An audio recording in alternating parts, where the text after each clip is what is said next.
Episode 167 of 5 Drinks to Midnight. In the show, we bring the questions, guests bring the drinks, we try to wrap up before midnight. This episode is like no episode we have ever done before. It's an epic ride through cocktail history, spirits culture, with two amazing cocktail historians, spirits experts, and award-winning authors, Anistatia Miller and Jared Brown. But before we get started, like and subscribe, hit the bells, the whistles, leave a comment if you like what we're doing. Let's get started.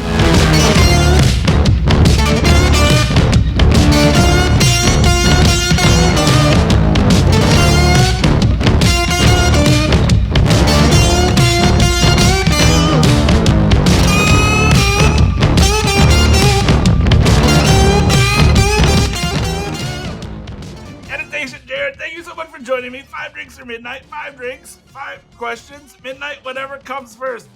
Thank you guys so much for joining me. How are you doing today? Doing great. Excellent. Doing great. Good. It's a great day to start a day. Wonderful to be here with you. Thank you so much. Again, we're huge fans. I cannot wait for this. This is going to be an adventure. What are we drinking first? And we're starting out with a dry martini. It's the drink that we have at home pretty much exclusively. The only variation is throughout the lockdowns, we did a Gibson. Very nice. Same drink, different garnish. There it is. Twist over, discard. Yep. And vermouth, people say, which vermouth? I always answer, the one most recently opened. Yeah. Just give me a fresh vermouth. Yes, not one that's been sitting in the back bar covered in dust. Make sure that it's freshly opened and from the fridge. What, did you look at my dad's cabinet when I was a kid? Yes. Dear God, the first time I made a martini, he said, will you make me a martini? So I pull out this bottle out of the cabinet, and it's got dust, and it's kind of sticky on the outside, and I smelled it and went, hey, he wants vinegar in his drink. Cool. Yeah. And of course, I paid it. He had a collection of cocktail books, and I looked up martini. Okay, I'm supposed to put almost half and half. Ooh. Now, half and half, old vermouth. I was going to say, that's an old book. That was a really old book with really old vermouth. And all he looked at me was and said, next time, don't put as much in. In fact, skip it. And I went, okay, I know where your head is now. All right. Mine is too. Yeah. Cold gin in a glass with a lemon twist. Exactly. Luckily, when I was a kid, it was Plymouth gin because he was one of the rare animals in the early 1960s that actually drank Plymouth. In the States. In the States, because he brought it over from the UK. Okay. Yeah. Awesome. Cheers. Cheers. Cheers. Oh, yeah. Oh, yeah. That's good stuff. Other thing is when we go to a new bar, that's the other thing we do is I order a martini. I don't care what they have on the menu. I'll order a martini and see where it goes. No, that's that I decide what religion I'm going to follow. Is that kind of your test drink? Is if anybody can make you a decent martini, then you know it's a good place? Yeah. Then I know that they're not going to try to screw things up on me no matter what they do after that. Yeah, at least you prove to me you can do something dead simple and not screw it up. And I can't begin to say how relieved I am dry January's over. Dry what? I don't think my liver could take anymore. I managed to visit, I think, 40 London bars and have a martini. That was not that was dry January. That wasn't dry January. That's the one. Love it. I actually thought you said dry January, and then I was like, you had 40 martinis. I was like, okay. Oh, hell no. Question 1 is always an origin story. So again, we kind of hit on this in the just previous comment, but you have done it all. I don't even know where to start. The most best is 1, how'd you guys meet?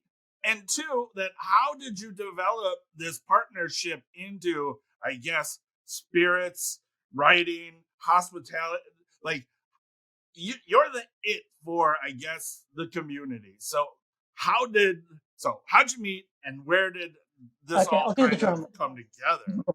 Okay, I have to do the drum roll because he's going to start the story. Okay. It was December 1991. I was working as chef at the Athletic and Swim Club at the Equitable underneath Le Bernardin, Midtown Manhattan. It was only open for lunch. I got a call from her saying, hey, I've got 55 people coming for a sit-down holiday dinner in my loft in Greenwich Village. I've done all the food, but the person who was going to be helping host the party and was going to assist me hasn't returned my phone calls for a week. And I'm like, who's this? Who is this? And she says, oh, I just had lunch with your cousin Daniel. He gave me your number, said you're a chef, but also a starving hotel school student. So if you want some money tonight. I dove in a taxi. Halfway there, I remembered she'd said, we're black.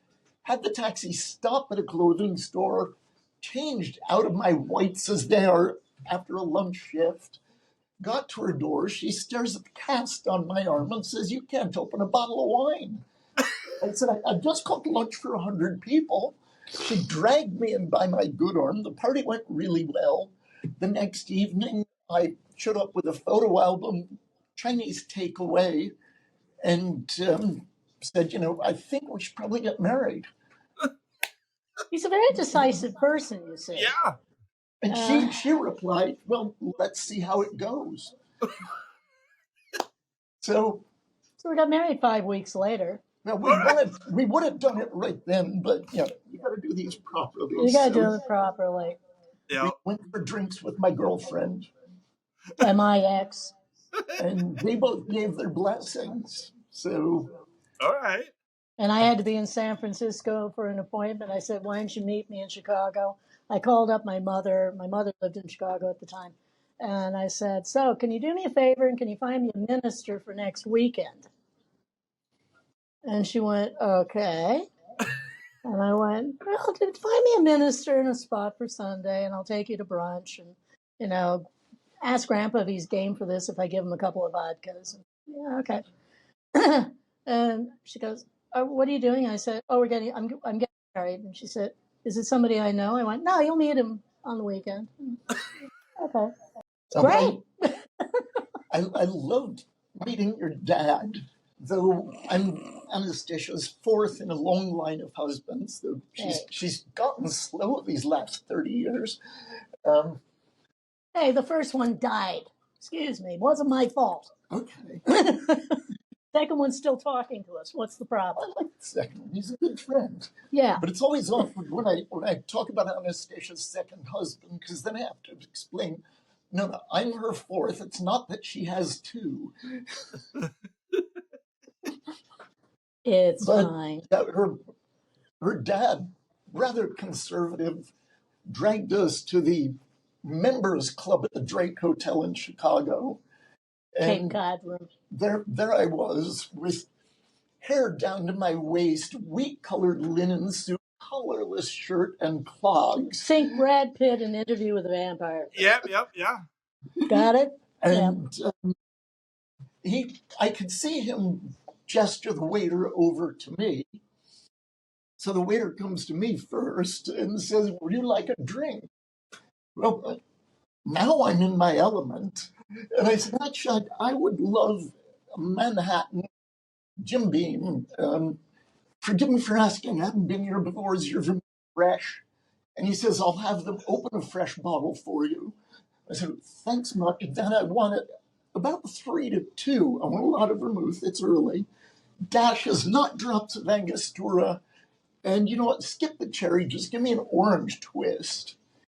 And the waiter is very good, sir. Turns to her dad, and he just looks at the waiter and says, oh, make it 2. Oh, there you go. That was it.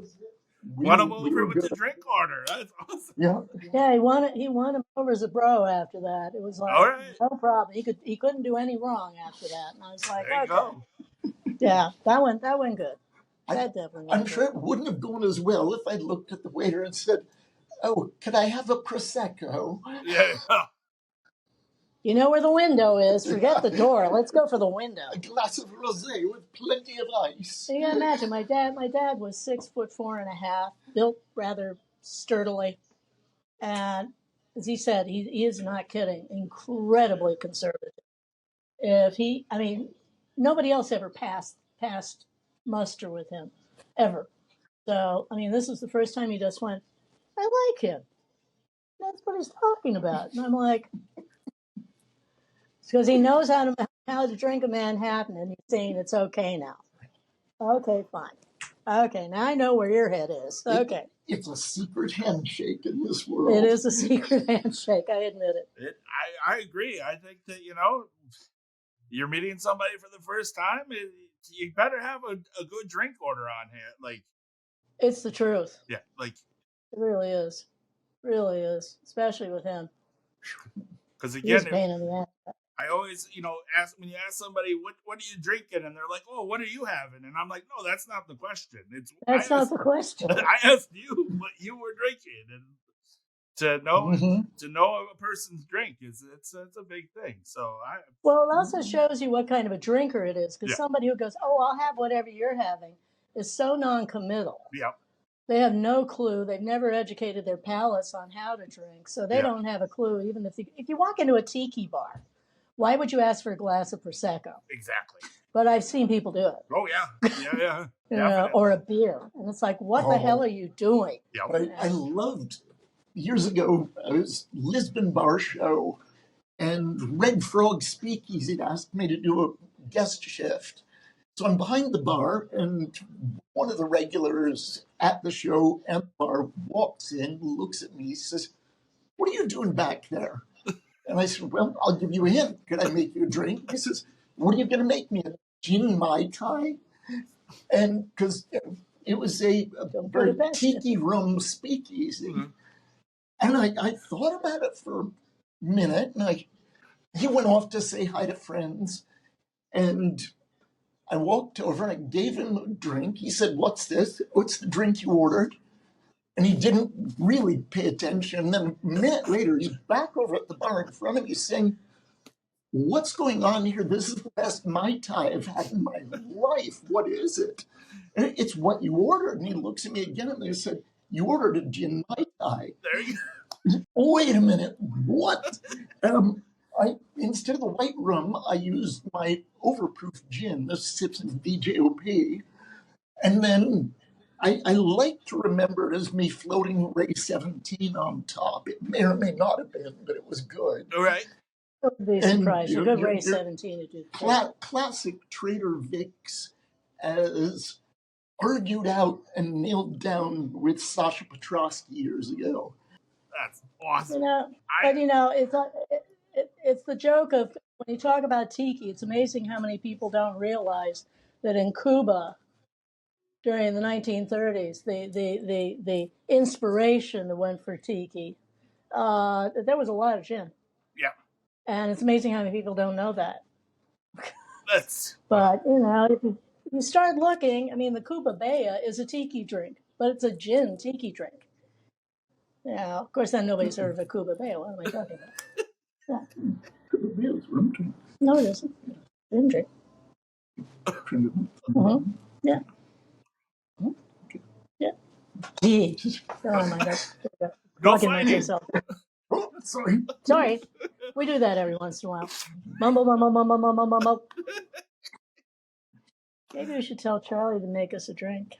Oh. Sorry about that. I'm a terrible, terrible barman. You'll come to find that I'm slow and heavy-handed. So I would be terrible. I'd be fired if I worked for you guys. Oh God! Don't say that. Actually, the funny thing is, the slowest ones are always the ones who call themselves bar chefs. Oh, mixologists. Those are the people that always scare me, because I never see anything but the top of their head. Oh yeah, because they're always down. Yeah, that doesn't work. Yeah, nope. I will never forget.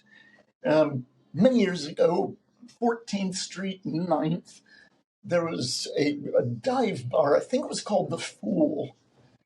Okay. Sawdust on the floor. Older woman behind the bar wearing a wife beater. Obviously, having had a few drinks herself. I'm there with Gaz Regan. And he says, "Oh, can I get a Manhattan?" And I'm trying to remember how he spec'd it.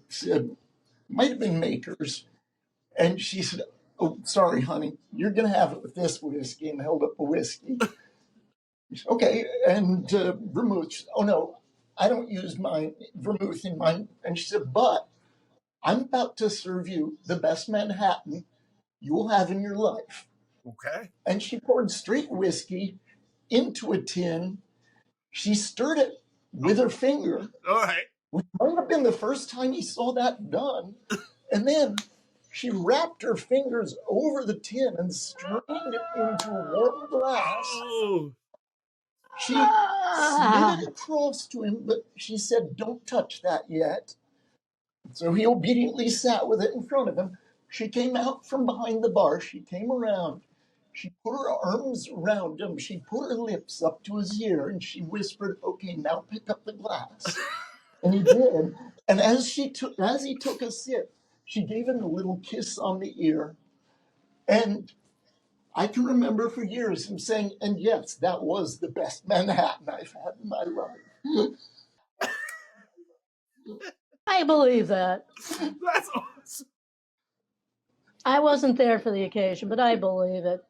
Gaz would have done something like that. No. It's awesome. And you know what? No amount of mixology will beat a hug and a little kiss on the ear. This is true. That is true. This is true. Very much so. That is. Oh Yeah. yeah. It depends on which clan of bartending you're from. Yeah. I'm from the ancient school of bartending. Like the first bartending job I had was in '66. Okay. So it's like Chicago. All right.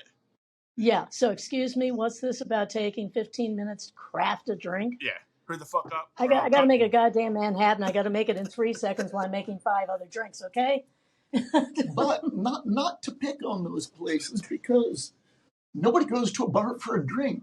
Right. You go to a bar for the experience. Exactly. And some people want that experience. But simply put, and again, back to Gaz, he put it best when he said, people go to a bar in the hope they'll leave feeling better than when they came in. Hell yeah. Yeah. Yeah. And so that's the whole thing.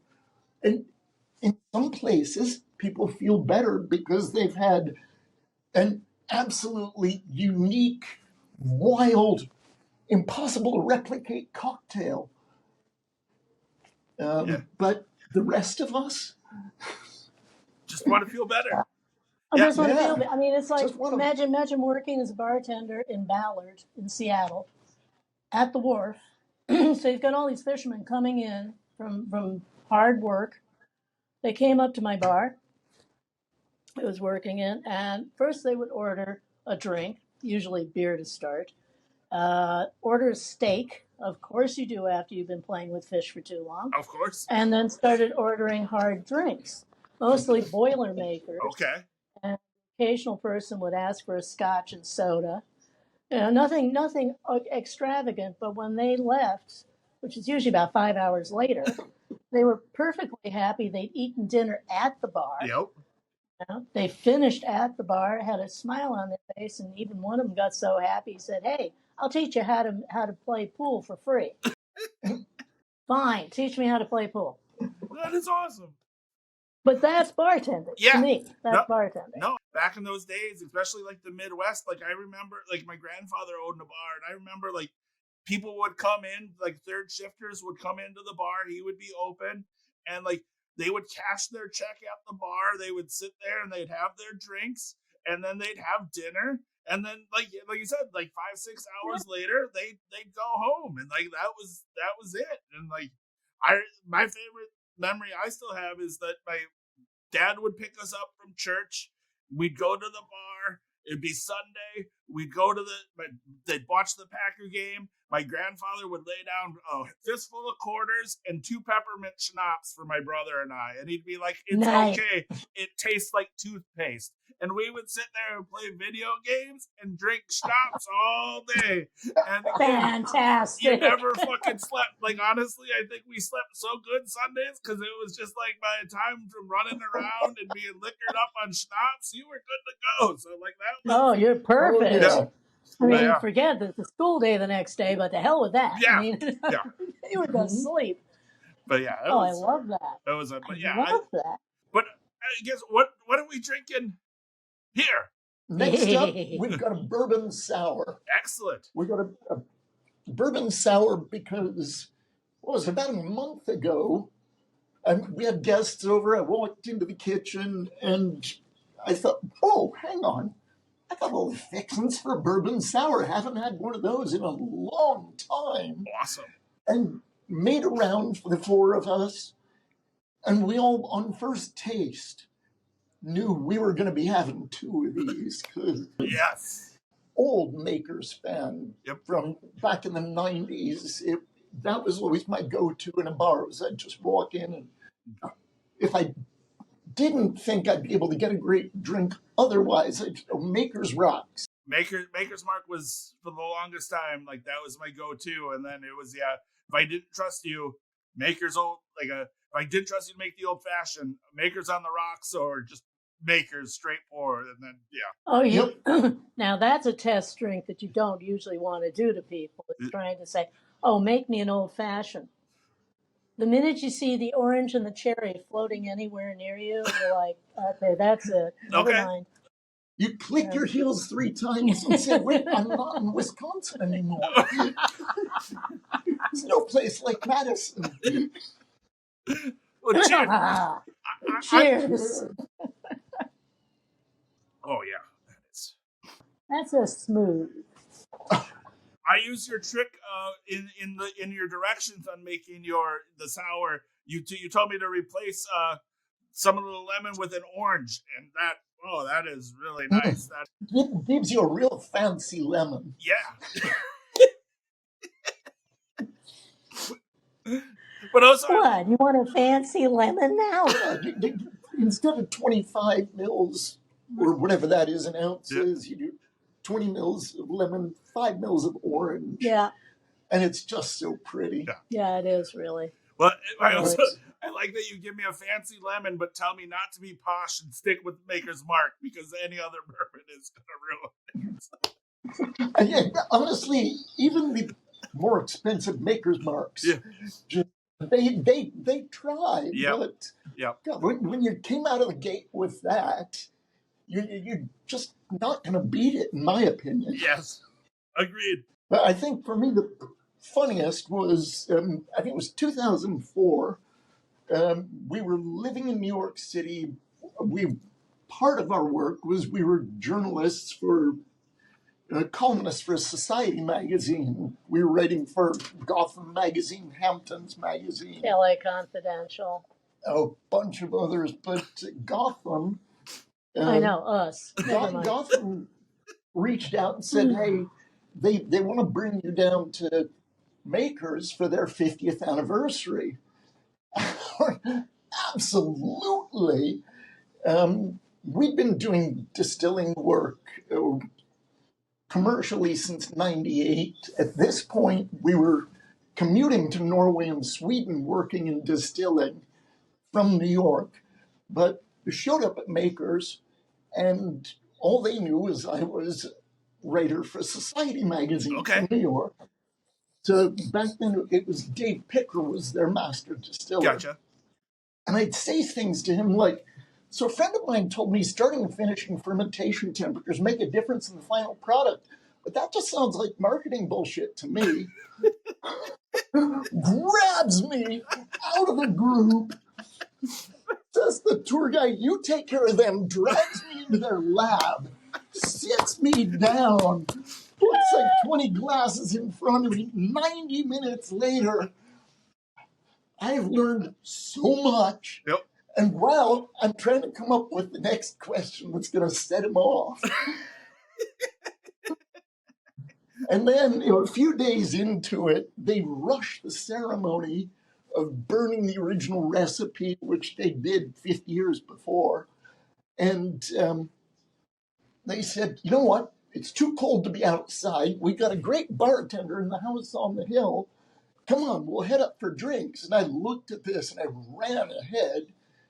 And so I knew the bartender. Yeah. It was Dale DeGroff. And I said, Dale, they're all coming for drinks now. And he looks at his watch. No, I got 45 more minutes. And I said, you better look out the window. And it was like the villagers with torches and pitchforks.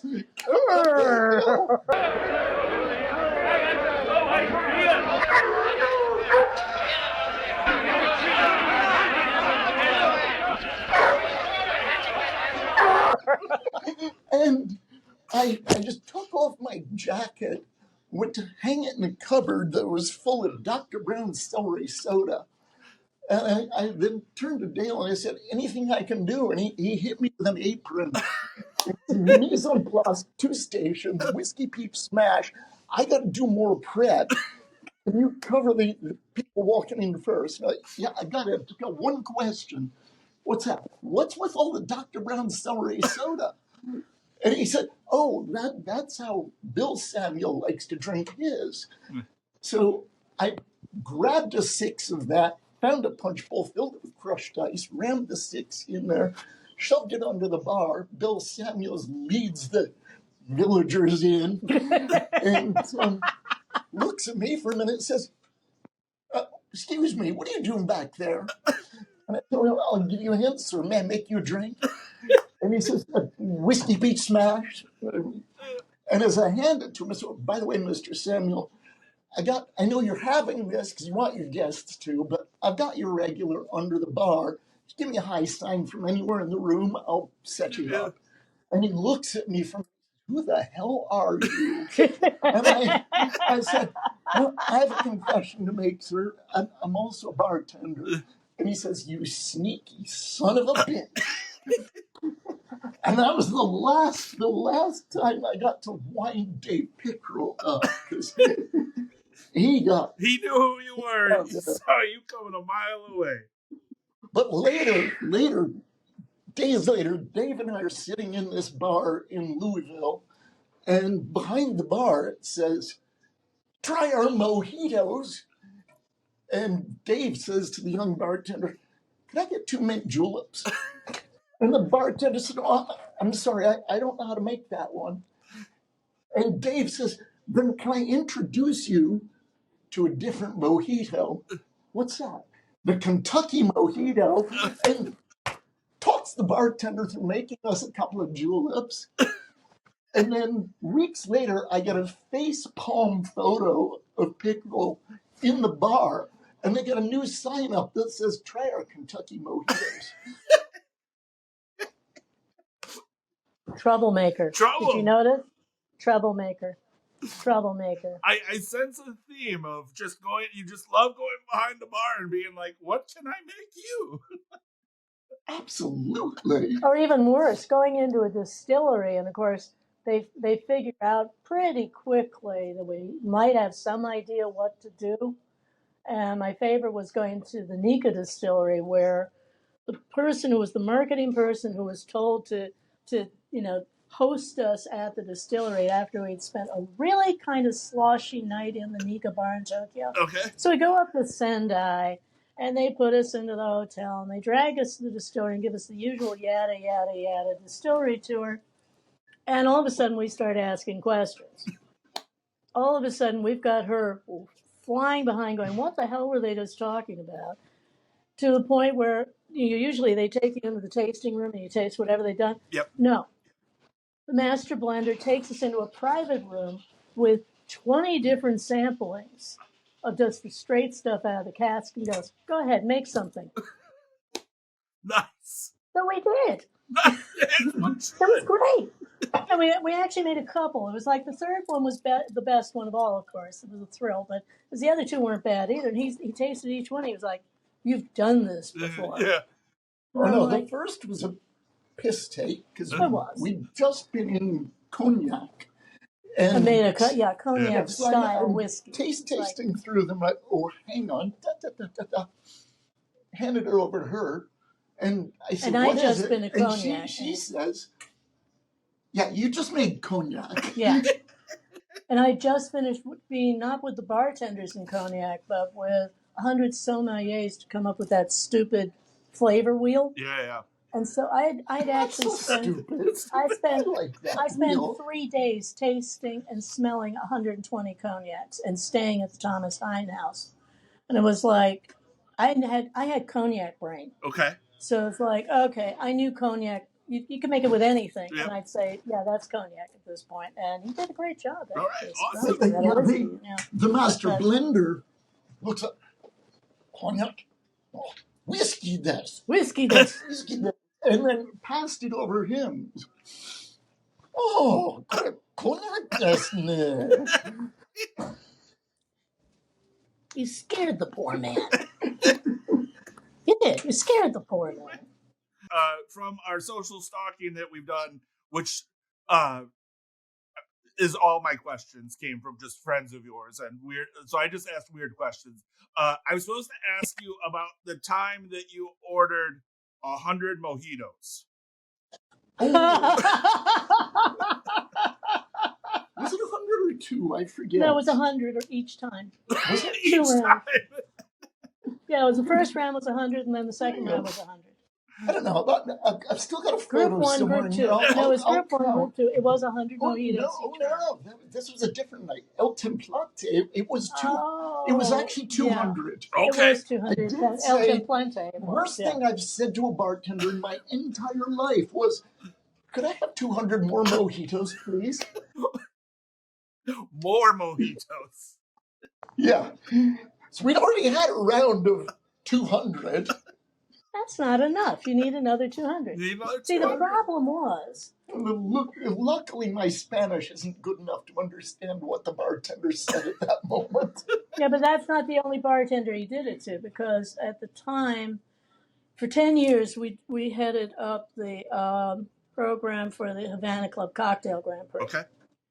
And so you had 250 people, 55 bartenders out of that 250, but you still had to deal with all of their minders and hangers-on and never mind, people. Yeah. And so we would go into Bodeguita del Medio, and he'd say, 100 mojitos, please.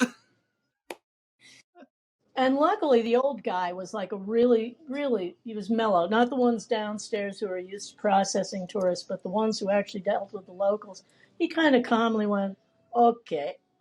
Stacks up the glasses, starts ripping through the rum, dumps the mint in, and you're watching this guy just, mindlessly just putting the mint in, putting sugar, and then walking away. And saying, they here yet? And it's coming. And then he'd time it when the first person came up. All of a sudden, here comes the ice, 2 cubes of ice in each one. Soda comes up, splang, splang, splang, splang, splang, splang, splang, splang, splang. And it was like, I'd never seen it done rapid fire before. That's awesome. And this guy was a pro. This guy was a pro. I mean, he did it twice for us. And it was like, whoa, okay, you're good. You're good. Freaking awesome. Oh, yeah. Yeah, no, that's a bartender. Yeah. If you make it to Cuba, and I realize right now for Americans that's a little bit difficult. Sure. Bodeguita del Medio, birthplace of the mojito. Go to the upstairs bar, not that street side one. No. Okay. But just next to that bar, there's a guy sitting on a bar stool, blocking a narrow doorway. Just walk in. If he stops you, tell him you're going upstairs. This is another bar directly above the one that gets all the mobs. Okay. And that one's got better music. It's got food. And there's a bit of wall space that hasn't already been graffitied yet. Yeah. Okay. Yeah. Nice. But I loved it wherever we go and someone asked, do you want a mojito? Especially when I was doing the Havana Club cocktail stuff. And I'd be like, I got a dumb question. How much ice do you put in? He goes, we use crushed ice. No, I don't want a mojito. Nope. And like, why? Because a mojito only has 2 cubes of ice, and they're little ones, not big ones. Yeah. And that's it. And they're like, Oh, but here we do, just like they do in Cuba. They don't have that much ice in Cuba, honey. Yeah. Oh, but do you remember one bartender? We're tracking down Compañeros, the members of the Cuban Bartenders Guild, in their home bars in Havana. So little hole in the wall bars. Walked into one with a couple of friends, and one of them, being very British, said, "Oh, I don't want another rum drink. I really want a gin tonic." And I would have expected the bartender to be a little insulted, but no, he lit up. He said, "Oh, gin tonic. I have been to London. I can make it for you." And he found this like super tall Pilsner glass. He filled it with crushed ice. He poured in the gin, the tonic, put a lime on it, and he served it to her. He said, "Just like you make mojitos in Britain." Slap, slap. Beautiful flip off. It was the best flip off ever. Oh. It really was. I was so proud of him. It was like, oh, do it again, honey. Oh, I do love the fact that people have figured, for some reason, they figured that drinks are so ubiquitous now that when you make the drink, it's going to be like the drink is when you go to another country or the originating country, and they are so wrong. You know, it's like the joke of the old-fashioned a la Milwaukee versus the rest of the universe. Or versus London, where you order an old-fashioned and a really trained bartender will put down a rocks glass, a big cube in it, a bit of sugar, a bit of water, and stir and stir and stir and stir as it dissolves. Stir and add a little more water, a little more stir. And every young bartender was doing that when we moved over in 2006. And it wasn't until about 2010 that Dick Bradsell, on a rather boozy night, said, "Oh yeah, I came up with that as a bit of a piss take." He was good about that. We tracked it to him as that was his old-fashioned. Okay. And he just wanted to try to make it a bit more showy than when the bar was busy. He would just use whiskey, simple syrup, bitters. Done. Yeah. Yeah, but he was always good at taking people apart because God only knows they deified him while he was still alive. And God only knows he made sure you found out that you were in front of the devil, not God. Or at least an imp. No, he was the devil incarnate. I mean, you would say, somebody would say, "Oh, I really want to meet Dick," and you're like, "You really want to meet Dick?" Huh? Okay, fine. Well, the best was Linnell. No, let me finish what I was going to say. So we bring up a couple of people during the London Bar Show. We bring him up to the Colony Rooms where he was when he was there. It was a members club for artists and actors, real tiny, creepy looking place. Owned by Damien Hirst, Francis Bacon. Yeah, a couple of real creepy people. Right. Anyways, and he was just behind the bar, and I said, "We've got some people from the U.S. here," and he go, "Got it." And so I said, "Well, tell them what you want to have," and they'd say, "Oh, whatever Dick feels like making." He made 7 G&Ts. Oh. Forget making espresso martinis or Bramble. No, he made G&Ts and said, "Yes, you got it. That's what I want to make you." And I was like, yes. He was 3 deep at the bar. I'm surprised in retrospect that he didn't just throw us out. Throw us a 6 of beers and an opener. Yeah, that would have been the other thing he would have done usually. Yeah, but he actually told us to wait as he put on. He had this song called "Fuck Off." You can keep on drinking, but you can't do it here. Fuck off. Blah blah blah. Everybody knew they had to leave. Yeah. Great closing song for the bar. Yep. But he held us back, and then he walked us all into the men's room after everyone had left. It was just the 2 of us. Was that just the 2 of us? Just the 2 of us. Yeah, but he opens the men's room window. Yeah. And he climbs out onto the roof, and he waves us out. We climb out the men's room window with some difficulty. difficulty and trepidation. I was wearing a skirt. And Dick wasn't. And we Rare for him. climb across the roof. Yeah. He opens another window. We look in, it's clearly another men's room, and we climb in that window. And we come out of the men's room, and we're in the Groucho Members Club in Soho. And apparently he'd been doing this so long that the waitress holding menus there said, "Oh, Mr. Bradzel, your table's ready." They'd given him a membership, but he still refused to use the front door. I thought it was absolutely brilliant. Yeah. I thought it was and they already knew that the first thing he wanted when he came was a martini. Yeah, that is. So, my God, yes. There you go, no problem. He looks at me, he says, what was your name again? They said, Jared Brown. Well, Mr. Brown, what would you like to be remembered for in this life? Oh, God, I'm getting patronized here. And I said, well, certainly not the lava lamp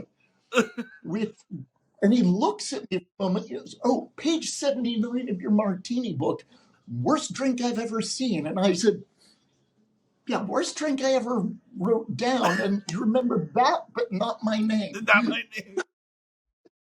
Well, it was amazing. In his defense, I'm terrible with names, but I can remember someone's drink. So, like, that is... Well, that was an accident. It should never have gone into print. It should never have gone into print. It was like our editor. It was our very first drink book, and mid-90s. I mean, we were still working it out here. Yeah. You know? And it was great because we were running out of ideas after a while. We hadn't gotten up to 100 yet, and we were running out of ideas. And we said, "Okay, fine, your turn." So he comes up with this purple colored food coloring honey thing. It exactly replicated a lava lamp that had been turned off for 6 months. Okay. Yeah. And he said, "But this is going to be great. Now watch this." And he put it into the martini, and it floated for like a half a second. Sure. And I said, "So you keep stirring it, and it keeps floating up and down." He goes, "Kinda."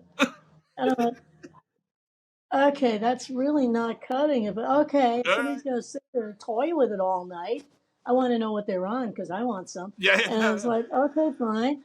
And I was like, "And what are we calling this?" He goes, "Lava lamp. It looks like a lava lamp." And I'm like, "No, it doesn't, but okay, it sounds good to me.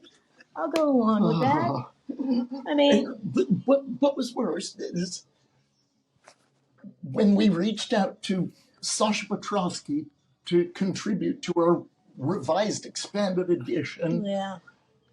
He said, on one condition, you got to delete The that lava drink. lamp. Lava lamp. Angus Winchester, who was then global brand ambassador for Tanqueray Gin, said exactly the same thing. I still can't believe how many people read that book that well that they remembered that drink was that bad. And you got in that much trouble for it. Yes. Yeah.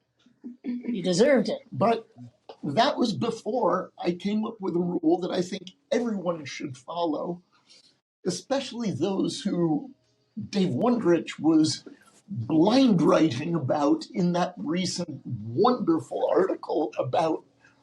Which one? The one about weird drinks, the drinks that are utterly unidentifiable. Unidentifiable. You have no idea what you're getting. Oh, yeah. Yeah. So my rule for many years now has been, before I ever release a drink recipe, I sit down on an evening where I think that drink is perfect, and I have 3. Oh, yeah. I've met so many bartenders who, when I'm judging them in competition, I can tell they never drank that drink. They only straw tasted it. And the trouble with straw tasting is it's exactly the same as doing this. Yep. Because when you straw taste, you isolate it to your tongue and away from your nose, unless you're putting straws in your nose, in which case we probably need to have an intervention. No, but you are right, though. Yeah, because again, there's been many cocktails where I was like, well, I can't have anything else after this one because all I'm going to be tasting is that drink. And then also that having 3 of these, I'm going to be burping that up all night long. So yeah, I agree with you. I think that having those three that is a great rule. It's a tough one because even again during the Havana Club Cocktail Grand Prix, the best way to become the asshole of the century in front of 55 young bartenders who are hot to compete is A, you're coming to Cuba. B, you're not bringing any ingredients with you. Oh. You're not bringing any alcohol with you. And you can't put more than 4 ingredients in your drink. Okay. This was like between 2010 and 2018. You wanted a little bunch of pissy poopies going, but I want to put vanilla in and they don't have any vanilla. And I'm tough shit. You're not going to find it. Find something that works. Yeah, find it around it. The reason why we're giving you an allowance and sending you out for an entire afternoon to the markets and to the liquor stores and to go look at this one really cool as hell shop that had antique glassware from the 50s is you're going to go figure out how to do this. You're going to go in the region, make a drink from what's in the region. Get it? Yeah. But I want to bring my stuff from home. Yep. No. Not going to work. You know, what was it Dick Bradsell asked you when we first properly met? Mm-hmm. Oh, yeah. Dick says to me, okay, I'd love to talk to you. I know who you are, but tell me one thing. How many ingredients do you put in a drink? And I said, no more than 3, unless you really feel crazy and need 4. And he just went, okay, I can talk to you. Okay. And that was the beginning of friendship. Because It was like he didn't want to talk to any of the myriad of people that were around us who were putting 8 and 9 ingredients in. And it still tasted like passion fruit. I mean, it's like, excuse me, just make me a drink that I can tell, A, what spirit's in it, B, that I can actually replicate someplace else if I feel like it, and the variation's going to be what's the difference in the kind of fruit, what's the difference in what the execution is, what the water tastes like, what the ice is like. I mean, you don't have to go much further than that. Yep. But he felt the same way. It's like, okay, he'd been to Cuba a few times too, and going, you're never going to replicate a daiquiri, a mojito, anything that they say they can make and they say is popular once you get out of Cuba. Yep. And he's absolutely right. No, you're right. Well, because it's local. Like, again, it's like having New York water. Like, again, our bagels taste better than anywhere else. And they're the only bagels on the planet. Yeah. They're the only bagels on the planet. Yeah. Hey, you're upsetting Toronto right now. I'm sorry, Toronto doesn't make a bagel. Yeah. Neither does Montreal. No, but they don't make it the same kind of bagel. Yeah. I mean, come on. It's like, and where the hell are you going to get a proper bialy? Right. Except New York. Yep. I mean, come on. Yeah. Yep. Our next drink has arrived. Also, now I am kind of glad that we aren't drinking together, because just from their stories, I feel like we'll end up at some bar climbing through a window, and you guys will end up bartending someplace at like 4 a.m. So that will be okay. The next time we come to New York, let's discuss this. Yes, I would love that. It could become dangerous. I'm down. I'm willing to accept that. I mean, well, my daughter wasn't too sure the last time I brought. I owed her 50th birthday early weekend together, which ended up waiting 3 years for COVID to go by. Yeah. Finally went, and she said, should I be ready for the fact I'm not going to be sober for the next 4 days? And I went, oh, yes. Yeah. I started there. So I dragged her to Katana Kitten first. Okay. And it went downhill from there. Very nice. It was it was a great place to start. I love Masa. Masa is one of the true fucking like legends in the building. He's one of my favorite moments, aside from the day that I met him at Saxon Parole. I walked in. It was like 3 p.m. on a weekday. He was the early shift bartender just starting out. I thought I was going to go in for one quick drink and move on. And I ended up staying for hours with him. And thankfully, it was just him and I, which was maybe second best Masa moment after Masa being our bone luge caddy when we were doing bone luges in a bar in Moscow. Yeah. Wow. And he was guest tending that day. Nothing like getting a bone luge, you know. It's like, Believe okay, me, the no problem. Russians caught onto the bone luge in a heartbeat. Oh, yeah. Yeah. We didn't know that they could figure it out. They figured it out. They figured it out. Oh, yeah. Yeah, the other one was we had to be at a corporate event that he was one of the bartenders, and it was funny because he was dressed in full bore kimono for this thing, and he didn't even know we were coming. I didn't know he was going to be there. There's like 300 people. Everybody's oh yes, and there's these two bartenders over there. You can get a drink for them. He takes one look at me. I take one look at him. He jumps over the bar in his kimono, comes racing up and goes, "Stash!" And I'm like, and the three guys around me go, "You know him?" And I went, "I hope so." I hope so. Luckily, we're good friends. It's okay. We've done a lot of road time together. A lot over of the road years. time together. Yeah. So. When we took him to Cuba, he was dangerous. Yeah. Oh, yeah. Yeah. What- We're actually looking forward. One of these days, we want to go to Japan with him because he and I discovered we like to go to the same vintage kimono stores Okay. and junk like that and eat like really creepy food no tourist eats. So it's Okay. like, cool. Yeah. Just dying to do that with him one day. Well, then, But I feel like I'm stealing illicit sips from this because we haven't. yeah, please, can you tell us what our third drink Shall we? is?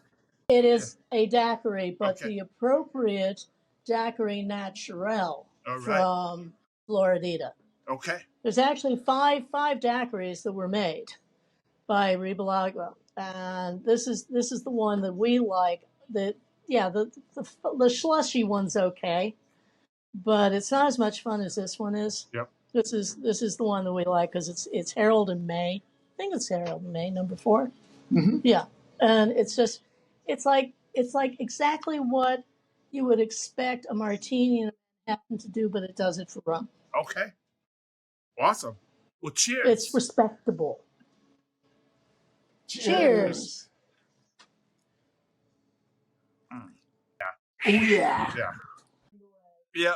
But I mean, kind of going back to like the first question, like we when we were talking about how like the not having the signature drink and being like, I'll have whatever you guys are having. I feel that that's a really dangerous question, especially for a reply to you two, because you'll end up with some weird stuff and you might just end up dead, kind of like how you were talking about your daughter being like, am I going to be drunk for 4 days? Like that's yes, kind of like, probably. Actually, I saw a great little video clip on Instagram where I'm throwing Negronis after hours in this Russian dive bar in Armenia, and you see a finger come in, dip through the stream, and disappear. And that was Luca Picchi, Oh who God. is arguably the top Negroni bartender in the world these days. Well, he Okay. is the top Negroni historian. And he's releasing a book shortly. It should It's be a out, revised book. but revised, expanded. But, Yeah. Luca Picchi's book on the Negroni, all right. phenomenal book. Yeah, he dug deep. It's like Where's any. he hiding? Milan, Florence? You're Milan. asking me. I think he's in Milan. I think it's Milan. Yeah. Yeah, because we were there with Wondrich, and at the time, Luca hadn't put all the pieces together, but I was watching him while Dave was giving his take on the Negroni, and he was just going, and I'm like, I know what you're thinking, Luca. You better finish writing it down, okay? Because I'm not saying a word. Now, this was I'm not saying a word. 2019, Yeah, I'm not saying a 100th word. anniversary of the Negroni. Yeah, Alright. it was hilarious. It was hilarious because it was like, it's like anything with drink history. Yep. You're talking about some people know stories because some old bartender had a great story he used to tell that got him laid. You have another set of stories that were done by journalists who were so frickin' drunk when they were in the bar that they came up with anything, or they decided to corroborate with other crazy stuff that the bartender had to say. And when it came down to it, they don't know shit, All right. which is great. It's like this. Okay, great story, but, Yep. you know, Is and it I true? can't tell you how many times we've gotten in trouble because we said, but that isn't true. Yeah. But you can't help it. I mean, it's like you start looking and you go, okay, but it was a great story, and the other real story might be the most boring thing on the planet. Yep. But at least, you know, somebody tries at best to entertain their customer by saying, yeah, this is where the drink comes from. Well, didn't you get into You know, a lot of trouble with the master distiller from Beefeater on the setup of the museum, and then you debunked? I actually was the original designer of the Yep. museum. Oh, yeah. And But- when I told Desmond that I had new information, he said, I hate you. Yeah. And I said, I'm sorry I didn't know it when we were working on the storyline for the visitors center. And he said, well, yeah, we need to redo the museum anyways. I said, good, because here's the book. And he said, okay, give me 40 copies. And I went, great. There you know, go. it's like Actually, the first thing we did when we and we're good friends, but we realized what we had in hand yeah, was going to completely change what every gin brand ambassador on the planet said to people. yeah, We sent copies of the book to everybody. Yeah. Who are you talking to? You're staring at me like I'm supposed to know what you're talking about. Oh, you don't remember this? What? She must have been drinking. Now, the first thing we did when we gathered this information was we sent it to all of the competition Okay. Oh, yeah. in gin. We sent it to Plymouth, Tanqueray, Beefeater, Hendricks, Charles Maxwell, Yeah. who makes everybody else. 230 different gins. Yeah. So, yeah, we put it out straight to all the competition because we didn't want people to be telling a story that was going to be corrected. We wanted to make sure the education for the next generation was all flowing correctly. Okay. Yeah, it is one of those things where it's like even Anne Brock from Bombay said, "Oh my God, we are going to have to completely rewrite the ambassador material." And I'm like, you know, it's too bad that most of the stories came from either the late 1800s or as late as the 1960s. Okay. And so people were just inventing things and guessing them. And I do apologize. I'm a jerk. I decided that since he was busy making gin, I was going, honey, do you mind if I go back to school? It's only been since 1972. He said, sure, what are you going to do? And I said, I'm going to get a master's in the history of distilling. And he went, okay. All right. And then I finished that one. He said, what do you want to do? I said, I want to go to Oxford and do a master's on what? Same thing. Okay. And then the doctor came and he went, okay, now you're getting scary. And I went, yeah. But that's when I found out all this information and said, and everybody's asked me, why don't we know? And I said, because you're not sitting around with your head in a hole Right. in a goddamn library reading stuff from academics nobody's even heard of before, who've been digging their heads in holes and really dusty, nasty archives and finding out this shit that even some of the big news came from the 1980s in an article that an academic wrote in the 80s, but nobody ever saw it. Yep. And then when I started looking up where her sources were, and I went, holy shit, she's right. Anyway, so yeah, you get your head in a hole. Bartender. It happened with Cuban rum, the same thing. A friend of ours said, okay, we're going to need some materials to prove the real history of Cuban rum. I'm looking at all these books and going, boy, you've got it wrong. What goddamn slave ever had the money to buy a still, let alone figure out how to use it, Yep. right? Okay, then explain to me why it is that some guy, who will remain unknown, in 1861 comes up with the concept of Cuban rum and charcoal filtration, when in 1818 a goddamn French guy comes with the charcoal filtration system, and he's hired by these sugar planters to help them figure out how to make a more profitable business out of rum. Say what? But you have to know how to read French. Right. You know, it's that stupid thing. It's like knowing how to spending 3 months learning how to read Middle English, Yeah. handwritten. and no word is the same word when it is the same word in the same sentence spelled the same way. And you spend 3 months going, I think that says boo. Okay.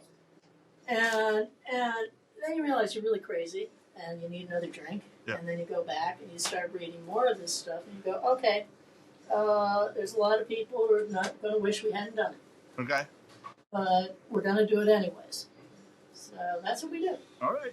Well, then, too, I mean, you talked about how you just finished your dissertation. You handed that in yesterday. And then, again, I guess, what's next for you guys? Like, again, what trouble are you looking for to cause? And then also, like, one thing that we haven't even talked about is the dark horse yet that you guys running in. And yeah, this play. Oh, you mean this play? Actually, this is Blackbird. What's next with you guys? Honestly, we're usually the last to know. Honestly. This whole thing has been a Negroni on a Ouija board. It's all been complete accident. I mean, honestly, God, when you realize in 2005, okay, here we are in New York, we're working in Norway, that's weird anyways, and my daughter died. And I said, okay, that's it, I've had enough, I've got to come home. Because my other daughter is wandering around going, you really should come back home. Oh, by the way, you cannot live in our house anymore. You've been here 24 times this year. Damn! I thought I was going to get away with a free ride here. Yeah. And she said, no, but I found a really nice house 3 blocks away. All right. And I went, great. So we ended up moving 3 blocks away, and that was the end of it. It was like, I'm never coming back. And it's things like that happen. It's like, then the next thing you know, here we are in London minding our own business. Somebody says, hey, do you want to teach a history of drinks class in southern France? Oh, no, that's not how it happened. Oh, no, that's right. No, we were even worse. On stage at the London Bar Show presenting, 2006, presenting the 200-year history of the cocktail abridged in 45 minutes, which that wasn't too hard on us, but we had this young bartender, Dre Mosto, who was making 45 drinks from all periods of history in 45 minutes. Okay. He didn't like us for a week. So, of course, when his ale flip exploded into this beer omelet every place, he didn't have time to correct it. He had time to just had to jump on. Oh. It was great. That's awesome. It was great. But after that, these 2 people came up to us and said, do you give valuations of collections of wine and spirits? And we had just divested ourselves of the vodka business. And so we were absolutely flat broke and couldn't say no. So a month and a half later, we're on this island in the south of France where they walked us into a purpose-built cathedral to alcohol created by Paul Ricard, founder of Pernod Ricard, in the 1950s. And the family thought it was worth maybe the contents was $275, $300,000. They looked at the wine. We walked in. First bottle I saw, 1806 cognac, made to celebrate the birth of Napoleon's son. Okay. I knew the value because not only had it sold, a bottle like that had sold at Sotheby's the month before for $172,000, but thankfully the Daily Mail did an article about it, and I read the article, so straight face. That bottle's conservatively worth $175,000. So I could see the liquid line was higher than the one that was just sold. Walked further, that's 50, that's 75. I turned to Stosh, you know this one? Oh yeah, that's 60. And we looked at each other, oh gosh, we can give a valuation of a collection. Then he found the second bottle of the cognac. All right. Oh yeah. And then we found a bottle we shouldn't have found. Yeah. Of which there were only at the time 6 in the world. And then it was down to 5 after a mistake was made by one of the maintenance people on the island when we were there. But it was like that bottle alone was worth $275,000. Wow. And then now is sitting in an armored armored box in the museum. I mean, it's like, okay. That was one of those bottles that nobody today would have heard of, Vantonique Mariani. Mr. Mariani was a Corsican living in Paris in the 1800s, came up with Mariani's tonic wine, a very simple recipe of Bordeaux gentian, cardamom, coriander, and a big handful of coca leaves from Peru. Oh, well. He got 2 popes to appear in his ads. Sarah Bernhardt. Yeah, every leader of every country in the civilized world, every celebrity sent letters of endorsement. 21 volumes. No, 15. 15 bound volumes. Wow. Of letters of endorsement. Yeah. From Les Albums Mariani. And the 2 popes who appeared in his ads, Pope Benedict, the Roman numerals, said it'll take you up the mountain and bring you back down. And then Pope Leo the 22nd did the same, and it was like, wasn't bad enough, but it was like 1914. Unfortunately, the guy died. Okay. And his formula went with him. Yeah, and the family tried to replicate it for about a decade and kind of failed. Okay. Which was a thing. Someone has recently done it. I've seen somebody's re-releasing this just recently, which I haven't tried it yet. No idea how they've done. But everybody's tried a version of it because Dr. Pemberton in Atlanta, 1885, did a knockoff, and he called it Pemberton's Coca Wine. Okay. Ku Klux Klan showed up, said, "You do not do alcohol in our town." What about the coca leaves? Oh, coca leaves are fine. If it pick me up. And so, 1886, he released a non-alcoholic version of, what did he call that one? Coca-Cola? Yeah, that's the one. Oh, yeah. I think I heard of that. Yeah, that's what I love about They it. hate when I tell this story, by the way, because they don't really like their origin, and they come up with other things. But that's the true background that's of it. the difference between history and marketing. I mean, marketing wants to only tell you what they want you to hear.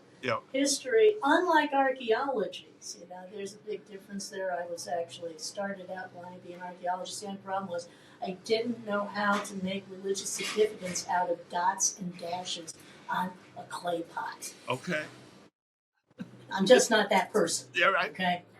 I mean, so I don't mind looking at a bunch of facts, a buttload of facts, and going, okay, interesting, possible, okay, ooh, wow, weird, okay, and then kind of working around and going, okay, for now, this is the fact. All right. What do you mean for now? Because some other church is going to come along where I started from and find some other shit. Yep. And then we're going to go, oh, wait a minute, but you were almost there, but, and that's when you have to sit there and say to yourself, okay, because I love hanging out with Dave because he finds stuff out in the U.S. that we find in Europe. Yeah, okay. And so we have to look at each other and go, yeah, I'm ready for the next drink. Right. He can look from one vantage point, we can look from another vantage point. Okay. And neither one of us is right, neither one of us is wrong, but God damn it, I'm not going to try to figure out bourbon because that's his job. Yeah, right. Put him to work. Yeah, ours is gin. His is bourbon. Fine. Keep it that way. All right. So it's kind of like, ooh, let's do something fun. There we go. Ooh, and there's a Ricky. Ricky! Thanks so much. Very nice. There you go, Ricky. Ricky time. Cheers. Cheers. Ricky time. Colonel Joe Ricky. Yeah. Oh, yeah. Oh, yeah, there we go. Yep. There you go.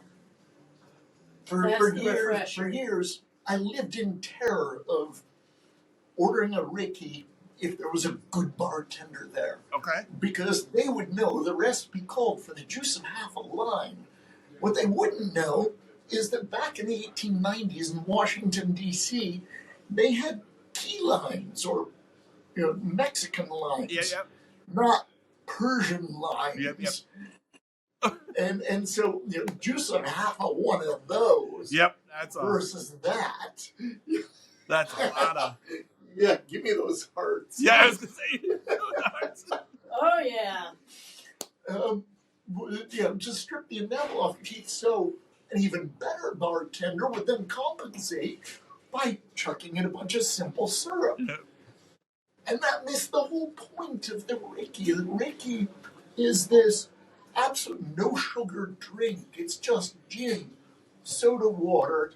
And the way I order it now is gin, soda, highball, rocks, 2 lime wedges. Okay. Squeeze one of them in, drop the other on top. All right. That, to me, gets you the perfect Ricky. Or as close as you can get.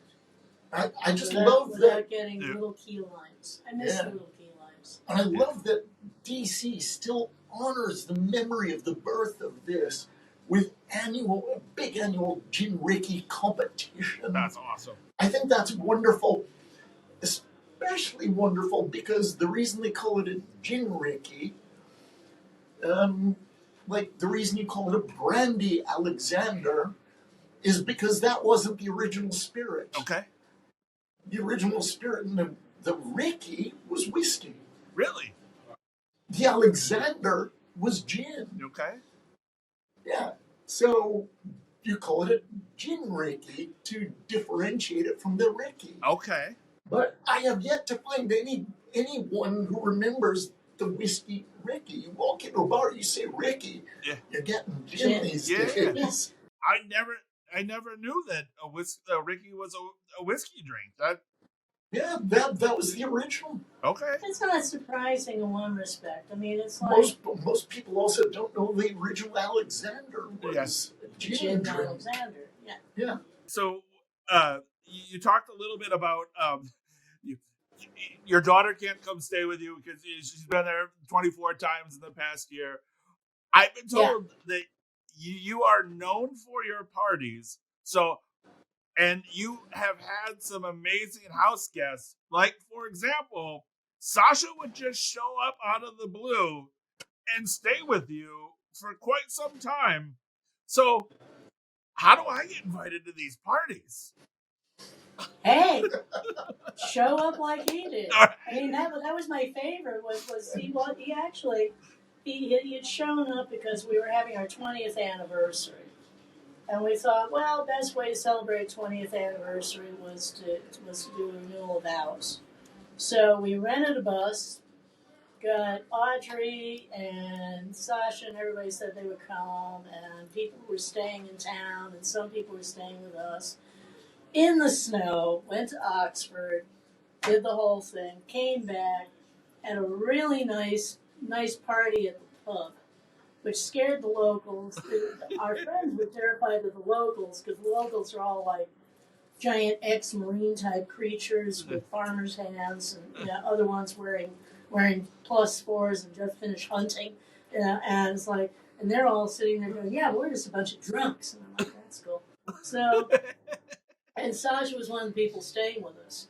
And so we got back to the house. He said, "I just want to lay down for 20 minutes." And I said, "Yeah, dinner will be ready in about an hour, so we'll wake you up."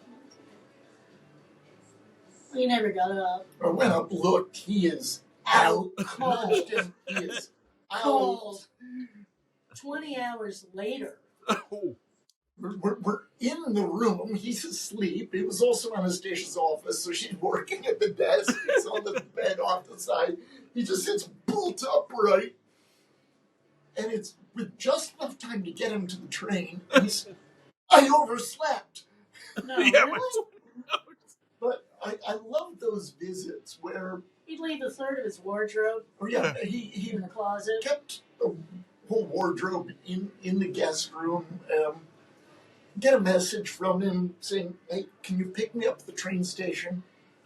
Go to the train station, and sometimes he'd come off the train, middle of a sentence, talking a mile a minute, and we would end up staying up for like 30 hours straight, just ripping through cocktail books, talking, mixing, talking, and then get into the train station, and he'd go off having not finished what he was saying.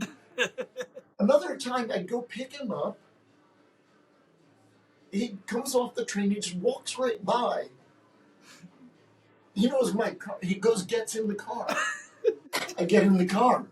We go to the house.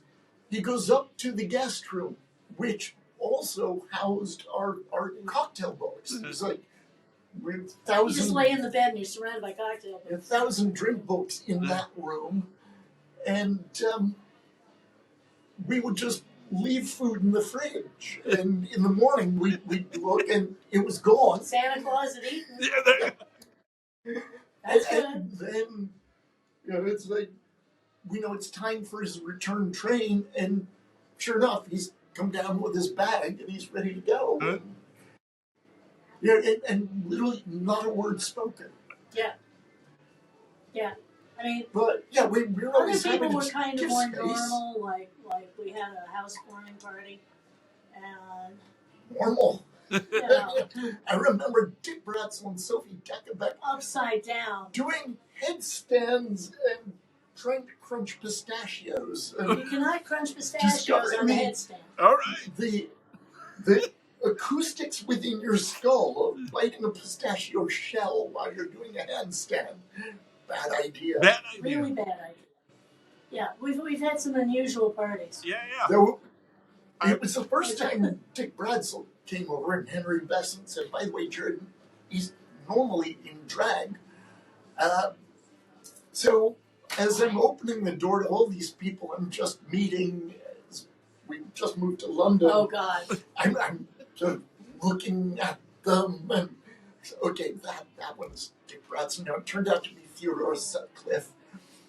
Theodore, I love you wherever you are. Yeah, we didn't know you weren't Dick. And Dick showed up in a suit. Didn't have what was for him drag. It was suit and tie. Okay.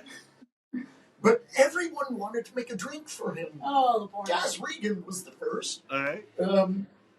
Curry and gin. There was Bombay Sapphire, curry powder, coconut cream. Okay. He took it. He said, "Oh, that's interesting." Charles Vexenet, who won Britain's Best Bartender 3 times right before then, was bartender for our party. We'd been warned not to put real glass around him. Because he broke everything. We gave him oak plastic, and just before, while he was setting up, he managed to drop and accidentally step on a stack of 12 plastic champagne coops. This guy's accident. Oh, yeah. But phenomenal bartender, great drinks. Then Sophie Deckebeck also makes a drink for Dick. At each one, Dick said, "Well, that's interesting." Gary says to Dick, "What does interesting mean?" Having forgotten he said it about Gary's drink, he said, "Oh, it means I don't like it." Oh. Dick was like that. Yeah, he was. Yeah. He was kind of blatant at times. You learn to live with it. Yeah. You learn to live with it. We were actually going to open a bar with him. Okay. Unfortunately, he was diagnosed with a tumor.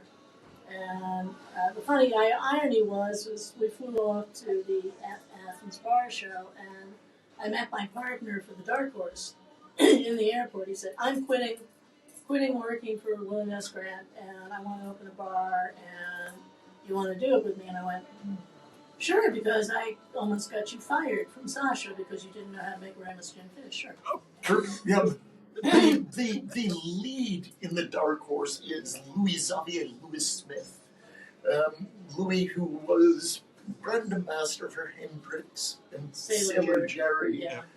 And just phenomenal. He has a degree in sound engineering. Okay. We have the best sound system and the best play tapes. In All right. The playlists are insane. Phenomenal. It's insane. So it's and his father is a master furniture builder, craftsman. So Louis and his dad built the bar. Yeah. From just wood, built the bar stools, banquettes, everything. Yeah, and then the two of us threw all the furniture into the rest. It's like we have a mirror that's at the beginning. At the opening to this place, we have a mirror that we used to have in our house. Okay. But we threw it into here instead. And he didn't have any furniture in his apartment. The entire contents of Louis' flat. Yeah, his nearby. entire apartment just got dumped into here so we could open the bar. And I'll Well, never that's a good forget idea. the opening night of the bar, as opening nights in every bar go, was this moment where Louis is throwing down this carpet, a runner in between tables, and he looks at me and says, "My God, I hope the paint's dry." That's okay. 3 bars now. 3 Okay. bars in. I'm not complaining. We're doing okay. I mean, I'm surviving. I'm still surviving. I'm still not over the fact that we survived COVID. And It's 8 years now on one, 5 years on the other, and the other recent one just opened, which is a Mexican dive bar. Okay. Yeah. El Diablo in Bristol. Yeah. All right. Shots, beer, and taquitos. Oh, Don't ask for nice. anything else. Yeah, I wish that we could have called it From Dawn to Dusk, but I think we would have had copyright. You probably, policy change. yeah. This is my kind of place. But it's going to be one hell of a night. We might be in trouble. There are a bunch of fucking vampires out there trying to get in here and suck our fucking blood. Which is a shame because, I mean, I really want to have vampires coming out of the Exactly what I was going to say. Don't go there. Yeah. Don't go there. You know, Louis doesn't like that conversation.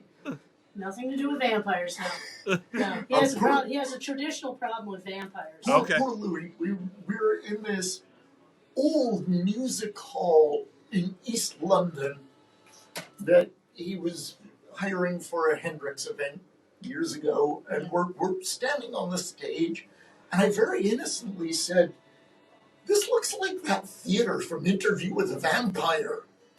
And Louis bristles says, "No, it doesn't." No, it doesn't. What's up with you? It does. It does not. Back and forth a bit, and I just left it alone. And I found out years later, if you remember the film Interview with a Vampire, Yep.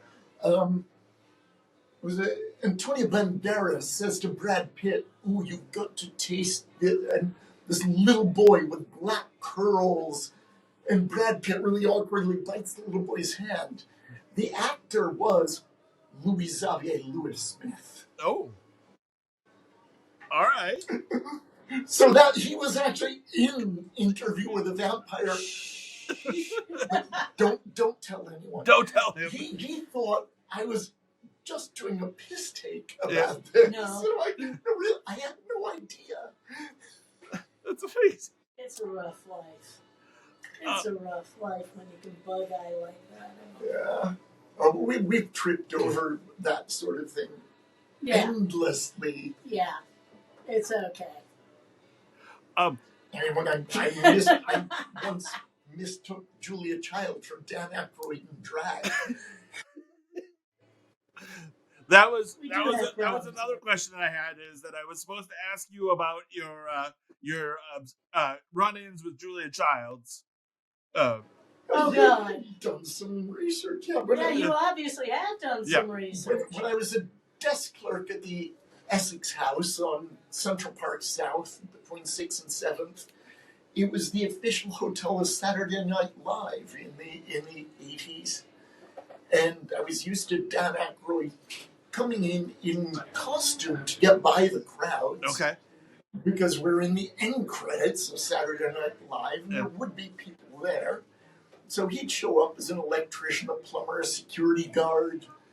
I've seen the Julia Child skit, and in walks, and I find a reservation under Julia Child, and I look at it, oh my God, it's only booked for a room. Yeah.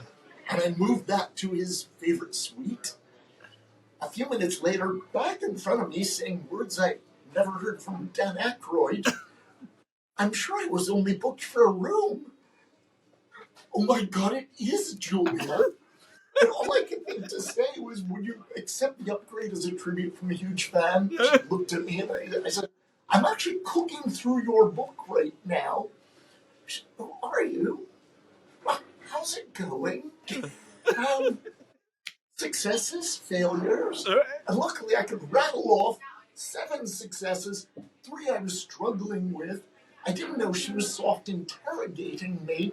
So I didn't know then that her previous job had been basically head of the CIA, or second in command of the CIA, whatever it was called during the war, OSS or something. But yeah, they had the trousers running it from Washington. She was running Europe and the rest of the world.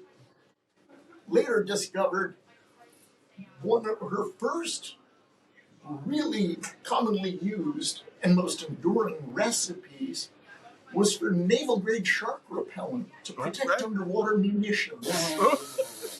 I don't know if I'd want that next to my lemon souffle. I'm sorry.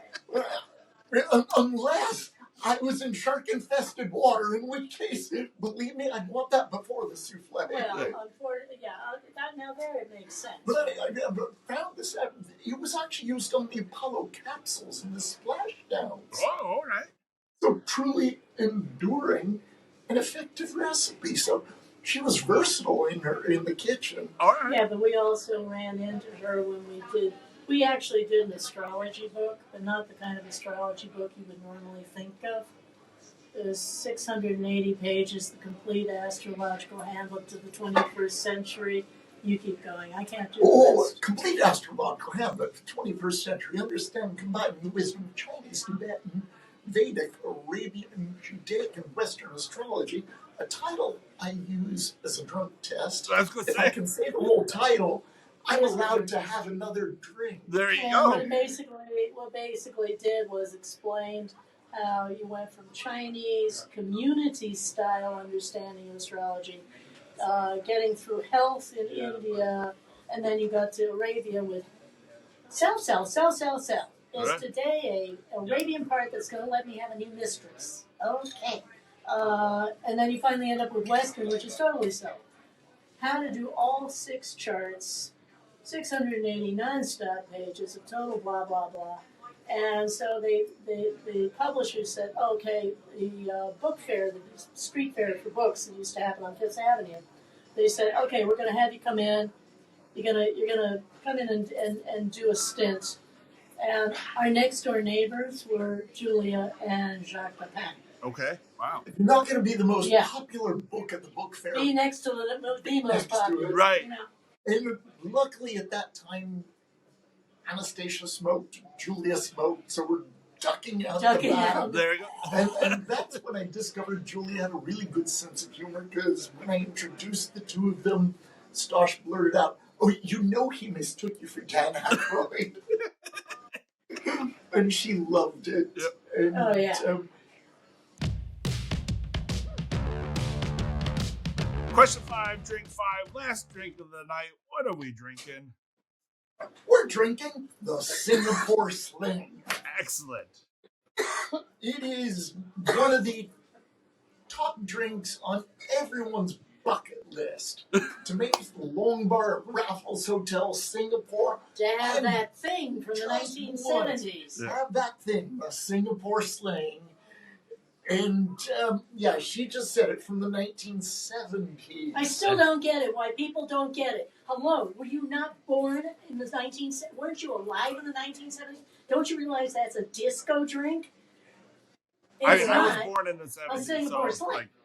I wasn't drinking. No. With apologies to Boom's descendants who signed this affidavit swearing that recipe is exactly what they made. I want to know how much money they got. Yeah. I hope they did well. I hope they did well. No, just because they're good people. Yeah. But, the drink we know as the Singapore Sling today was not born in 1915, and that's okay, because it doesn't have to be. It's a wonderful drink, but honestly, it couldn't be more 1970s if it came out in gold lame hot pants on roller skates to Diana Ross. Yeah. Because this is a bit of a disco drink, and they didn't really believe me over at Raffles till I showed them all the photos I'd found from the 20s, 30s, 40s, 50s, 60s, right up into the 70s. Not anywhere was it a foamy drink in a hurricane glass. Yeah. And The only time I've seen people more disappointed was when Salvatore Calabrese from London, the maestro, we're in New Orleans, and he insists he's got to have a hurricane at Pat O'Brien's. And oh, dude, don't. You make a hurricane from Pat O'Brien's in your bar. That's beautiful. You don't want to do it. Yeah. Sometimes you don't want to meet your heroes. Yeah. And he's with Torelli. And the two of them are like bugging me. I'm going, we really have to go. We really have to have the really. And I'm like, you're death. I'm sorry, it's your death. When I knew I wasn't getting out of this, we did it, and I was ready because we got it in Go Cups. By the way, Go Cups are a sign of civilization. All right. True, a civilized society has Go Cups. Okay. Hell yeah. And so we get Go Cups, we step outside, Salvatore takes us first. What, Jared, what? What is this? I said, don't worry, Salvatore, I have their secret. I bought it for you earlier. I pulled a pack of powdered premix out of my pocket and I held it out to him. And I said, this is how they make it. If you want to make it at home, you can use this. He said, oh. Especially because he just had a perfectly wonderful afternoon being dragged. It was like the first time Europeans actually officially came to Tails. And originally it was going to be 6 people that we knew were coming. And we said, yeah, we'll show you around. And we'll go to 2 Jacks. And blah, blah, blah. Ended up being 60 people. Don't ask me how this happened. Word got around. So we'd gone to 2 Jacks and gone for grasshoppers. And we'd gone to the View Carré. And we did this and that. And we ended up, and the 2 people said, we have to try a hurricane. And I'm like, you just had really good drinks. Right. Why do you want to do this to yourself? But okay, fine. Oh yeah. But we got a Singapore sling in We got front a of us. Singapore sling. Well, let's because again, I know it's getting late for you guys, and again, my sides are hurting from laughing so much. So let's just get to question 5, and we can wrap up and just continue drinking and talking. But question 5 comes down to the flip of the Whiskey Wednesday coin. I think you both have coins, correct? Actually, hang on. We both have coins, but we brought another coin that might be of interest to you because I love your coins so much. And she had these coins made up from one in our collection. Oh, very nice. And so we need to send you a coin. Okay. But this is an odd little coin that I just want to get my glasses out. You're gonna laugh about this Because this coin says State of New York, July 4, 1855. Wow. No repeal. This coin commemorated the start of Prohibition. Wow. In 1855. Yeah. So I'll send you one in the post. Thank you so much. To commemorate the passage of the prohibitory liquor law. It says on the backside. Wow. So by the way, everybody knows Prohibition started in 1920, finished in 1930. Yeah, that was the second one. Wow. This marked the first Prohibition. Oh, and by the way, that second Prohibition actually started in 1919, not 1920. Wow. But, yeah, as historians, we have a load to bear. That is awesome. We get in trouble a lot. So, what's our question? All right. So, a lot of my research today about you guys came from Keli Rivers, who we absolutely love. And so... I just want that to do it again. Come on. I think you got to do more. Big There you go. Yeah, there it is. There you go. So our last question is it too late for you to adopt Keli Rivers? No, it's never too late, but she's gonna maybe have to share a room with bunk beds. You have to turn the coin, honey. Bunk beds Turn with... the coin. Oh, Turn it's the a coin. question. There you go. Okay, turn the coin.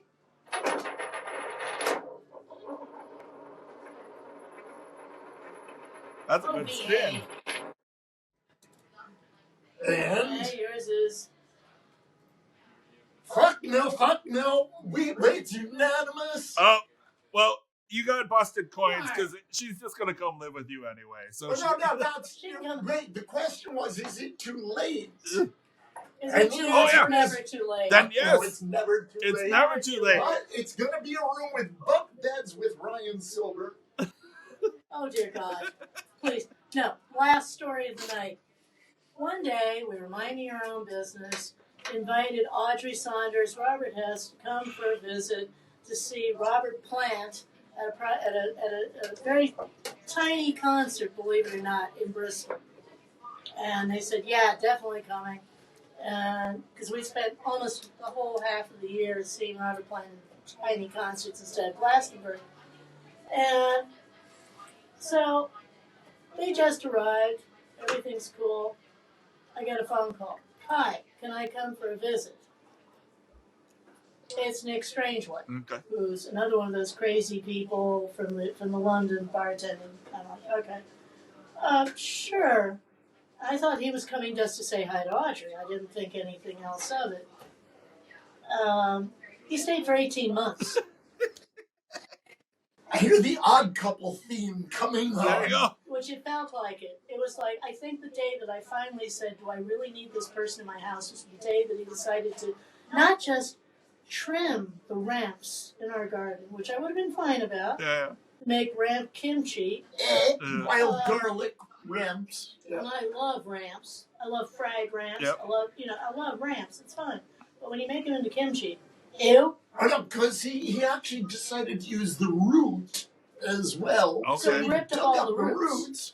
Which meant they weren't coming back. They never came back. Yeah. No, they never came back. This was 5 years ago. They never came back. Right, I had to have it all replanted a year ago. I mean, I was like, and I said to myself, if people say they're coming by for a visit, and I was used to Sasha coming and staying and coming for days and weeks sometimes and then disappearing. But 18 months was probably the topper of all times. Yeah. And it was like, okay, question is, you're coming for a visit. Can you tell me how long you're staying? I've learned how to ask. How long are you staying for? I never did that before. Now I do that. Now you do that. Now I do that. But Kelly's always more than welcome to stay. Excellent. Our house is, of course, all right. Hers. Well, our parties are, of course, yours. Yes. You've got to come over. Oh, You've got to come for a party. Well, there we go. That is 5 drinks down. I don't know how many questions we got through, but this has been a fucking awesome day drinking with you guys. Listen, you're fun to play with. Yeah. You're we love you. I feel like we hit that tip of the iceberg. We never got onto that big question of how'd you get into drink? Well, which was 1995. We were travel writers in Vancouver, and a friend said, hey, this internet thing, I think it's going to be big. You should get on it, build a website. Halloween night, she sat in front of the computer, looks up at me, says, what are we going to build a website on? I just made us 2 martinis. And I had learned how to do Linux. Okay. And Unix, so I already knew how to do all the coding. And I was like, okay, that's a piece of piss. What are we going to write about? So we put up this website expecting 12 visitors in the first month. No, we got 12,000. Nice. Crashed our service provider. We crashed our service provider. He was not happy. Crashed him 4 times, which back then you could do that. Yeah. And he was Canadian, so he was really not happy, but didn't know how to say it. Yeah. 6 months in, the website had snowballed to become this monster website on martinis, and this young editor from a New York publishing house emailed and said, I really want to turn your website into a book. Nice. Do you write? Or yeah, well, Kinda. a lot. Kinda. So we delivered the whole content to him after getting permission from all and Gaz Regan asking if he could use it instead for his book. Gaz Regan, reached out and said, hey, I love your website. Can I steal it for my book? No. We're doing a book. Windsor's coming out. And we lied and told him it was months later than when it was coming out. So he published his months earlier than when we lied about, and ours came out earlier than that. And then we met him and realized he's a goddamn Geordie, and it was perfectly fine. And became the best of friends. That is awesome. It was like, when I finally met him, I said, you should have fucking told me you're a Geordie. He said, I beg your pardon, I'm from Blackpool. And I went, you're a Geordie. And that's when the argument started. It was great. Anastatia, Jared, that is 5 drinks down, 5 questions answered. Thank you so much for joining me today. And again, I cannot wait till we get to drink together in person because I know that hell yeah, it is going to be we fun. have to do this for real. So, and to quote David Wondrich, let's just turn off the cameras and let's do it for real this time. So again, thank you so much, and I cannot wait till we get to drink together again. So thank you. And you have a good one. If we can do a second episode, we'll do it in person in the garden. I would love that.